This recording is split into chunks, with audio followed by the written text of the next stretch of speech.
ബ്രഹ്മജ്യോതിയിൽ ലയിക്കുന്നതിനെയാണ് സായുജ്യം എന്ന് പറയുന്നത്. അന്നേരം ബ്രഹ്മജ്യോതി എന്ന് പറഞ്ഞു കഴിഞ്ഞാൽ ഭഗവാന്റെ ആധ്യാത്മിക ശരീരത്തിൽ നിന്ന് വരുന്ന ഒരു പ്രകാശം. അതിൽ പോയി ലയിക്കുക. ലയിക്കുക എന്ന് പറഞ്ഞാൽ അസ്തിത്വം ഇല്ലാതെ ആകുന്നു എന്നല്ല.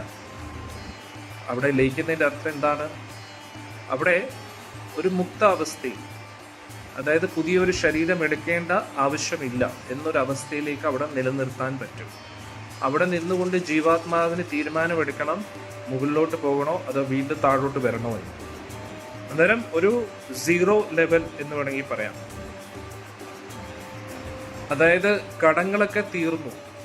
കടങ്ങൾ തീർന്നുകൊണ്ട് മാത്രം കാര്യമില്ലല്ലോ, ജീവിക്കണമെങ്കിൽ കാശും വേണ്ടേ. അന്നേരം കാശില്ല, പക്ഷെ കടങ്ങളെല്ലാം തീർന്നു എന്നൊരവസ്ഥയിലാണ്.